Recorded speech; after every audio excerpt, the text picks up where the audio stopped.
오늘은 예전에 제가 초기에 유튜브 시작할 무렵에 재료 표현에 대해서 간단하게 얘기를 했었는데요. 그때 나중에 좀 더 자세하게 얘기를 해보겠다고 하고서는 여태 얘기를 안 했습니다. 그래서 오늘은 재료 표현을 어떻게 하는지, 도면의 재료 표현을 어떻게 하는지를 좀 얘기를 해보겠습니다. 그래서 제가 좀 가져와 봤는데, 요거 집안은 이렇게 표현을 합니다. 그래서 보통은 이런 식이죠. 뭐 이런 식으로 표현을 합니다. 집안 이런 식으로 표현하기도 하고, 뭐 이렇게 간단하게 표현을 할 때도 있고요. 그리고 잡석 다짐은 이런 식으로, 자, 이렇게 해서 이런 식으로 표현합니다. 그리고 철근 콘크리트는 뭐 있다시피 세 개의 이런 식으로 표현을 하고, 뭐 이 점은 찍을 수도 있고요, 안 찍을 수도 있고, 좀 더 디테일한 뭐 10분의 1 도면에서는 이런 식으로 이렇게 콘크리트 골재 표현을 좀 더 해주기도 합니다. 묵은 콘크리트는 요거는 와이어 메쉬 표현입니다. 이게 와이어 메쉬고, 와이어 메쉬가 들어가 있지 않은 묵은 콘크리트는 이런 식으로 표현을 해줍니다. 그리고 이 시멘트 몰타는 좀 더 이렇게 좀 더 촘촘하게 이런 식으로 표현이 되겠죠. 이 묵은 콘크리트는 약간 골재가 보이는 이런 식으로, 시멘트 몰타는 이렇게 잘게, 그리고 나서 석재는 이렇게 실선과 점선이 이렇게 계속 반복되는 이런 것들이, 요거는 사실 집안, 잡석 다짐, 요거 뭐 이런, 여기까지는 평면에도 쓰이고 단면에도 쓰이는 그런 표현이 되겠습니다. 그리고 또 테라조 요 표현은 지금 단면 표현이 되겠습니다. 표현을 이렇게 칠해주고, 뭐 이런 식으로 테라조가 이런 식으로 돼 있죠. 그래서 평면상에서는 테라조는 그냥 뭐 이렇게 점을 찍어준 다음에 뭐 이렇게 테라조 마감 뭐 이런 식으로 써주면 그만이고요. 이런 표현은 단면에 표현할 때 이런 식으로 표현을 해줍니다. 그리고 철제는 실선이 촘촘하게 있고 간격을 좀 넓혀서 이런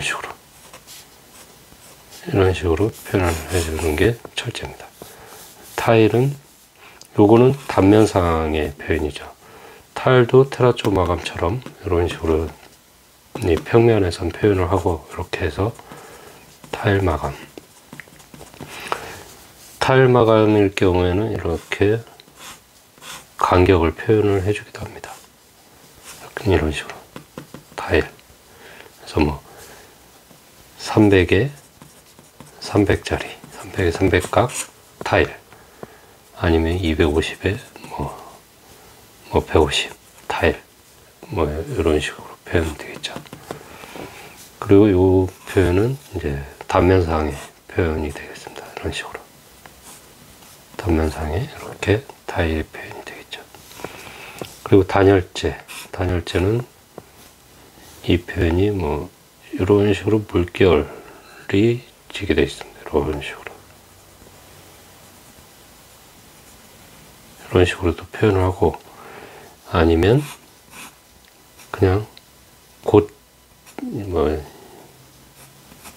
블록처럼 이렇게 표현을 해주기도 합니다. 이렇게 교차돼서. 이것도 단열재 표현이라고 보시면 됩니다.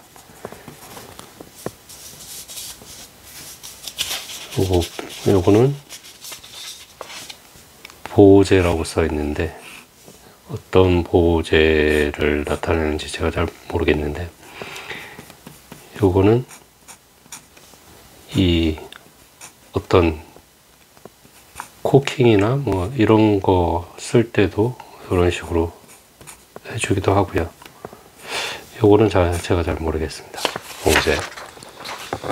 그리고 요거는 이제 건식벽일 때, 이건 스터드를 표현을 한 겁니다. 그래서 스터드가 이런 식으로 표현이 되죠.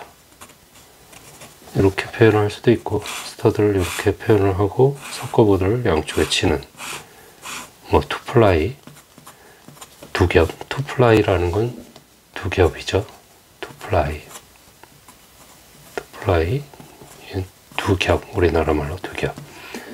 석고보드, 뭐 T9.5라든가 또 12라든가 T12짜리 석고보드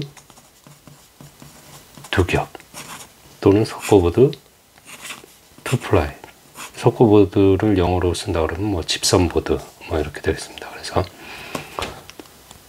뭐 집선보드 투플라이, 아니면 석고보드 두겹, 이런 식으로 써주면 되겠습니다. 그리고 목재 마감은 목재처럼 보이기만 하면 됩니다. 그래서 뭐 이런 식으로 옹이 뭐 이렇게 표현을 하기도 하고, 나무 계열을 표현을 해주는 거죠. 그러면 나무로 인식을 합니다. 목재 구조는, 이거는 이 구조이체, 뭐 4x4나 2x4나 2x4, 4x4, 요거는 인치죠. 인치는 2.54 cm가 되겠습니다. 그래서 2.54이기 때문에 4는 대략 10cm 정도가 되겠죠. 그래서 4인치, 4x4는 10에 10짜리 각재 정도가 되겠고, 2x4는 5에 10짜리 요 정도가 되겠습니다. 그리고 이제 블럭은 아까 그 단열재, 고체 단열재랑 비슷하게 이렇게 표현이 되고, 좀 더 자세히 표현한다 그럴 때 이렇게 줄눈을 표현을 해주기도 합니다. 예, 줄눈. 이걸 뭐 일본어로는 메지라 그러죠. 메지라는 말은 뭐 안 쓰는 게 좋겠고, 이거는 줄눈이 되겠습니다. 줄눈. 우리나라 말이 있는데 굳이 일본어를 쓸 필요는 없을 것 같습니다. 뭐 일본어가 주로 뭐 똔똔이다, 뭐 같다는 얘기죠. 그리고 뭐 또 뭐가 있죠?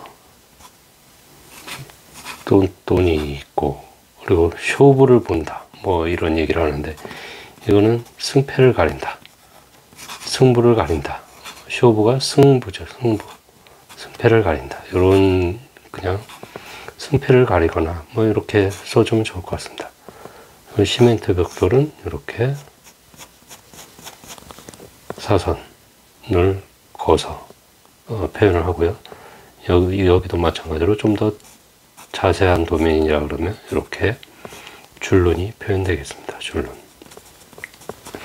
붉은 벽돌은 이 시멘트 벽돌보다는 조금 더 이쁘게 촘촘하게 그려주면 붉은 벽돌로 표현이 될 수 있겠습니다.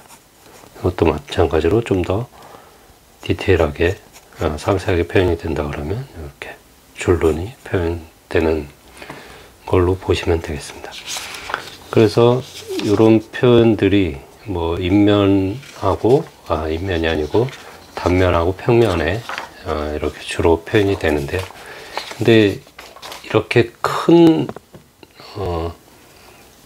스케일에 따라서, 그러니까 스케일이라는 건 축척에 따라서 뭐 상세도면을 제가 한번 예전에 얘기를 했었는데요. 상세도면 뭐 10분의 1 이상, 뭐 5분의 1, 3분의 1 도면일 경우에 이런 상세, 그 아까 얘기 드렸던 재료 마감이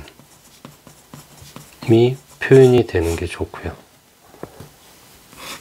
그렇지 않고 뭐 50분의 1 도면이다, 100대 1 도면이다, 이런 도면에는 실제로 이런 재료 마감까지 표현하기가 좀 어렵습니다. 그래서 뭐 이렇게 한 다음에 기호를 쓰죠. 뭐 여기다가 이 건식벽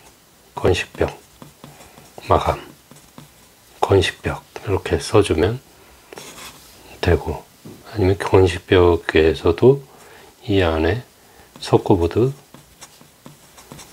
2겹 뭐 이런 식으로 써줄 수도 있고요. 아니면 이런 것들을 나중에 상세도에서 표현을 할 수도 있습니다. 그래서 이거를 뭐 월1이다 해놓고서는 상세도에 가서 이렇게 표현을 할 수도 있고요. 그래서 이 도면에서 아까 얘기했던 이런 재료 표현을 잘 해주는 것도 중요한데, 재료 표현이 안 되더라도 그 재료가 뭔지를 알 수 있게 써주면 됩니다. 그래서 이 기호를 각각 매긴다거나 어떤 도면을 명확하게 보여줄 수 있는 방법을 모색을 해서 자기 나름대로의 방법을 써도 문제는 없습니다. 그래서 이 어떻게 하면 도면이 잘 표현될까 하는 것들을 뭐 고민해서 이렇게 그려주면 되니까 어떤 기준에 딱 맞춘다고 생각하실 필요는 없고요. 그래서 그런 부분을 자기 나름대로 소화해서 자신 있게 그려 나가시면 되겠습니다.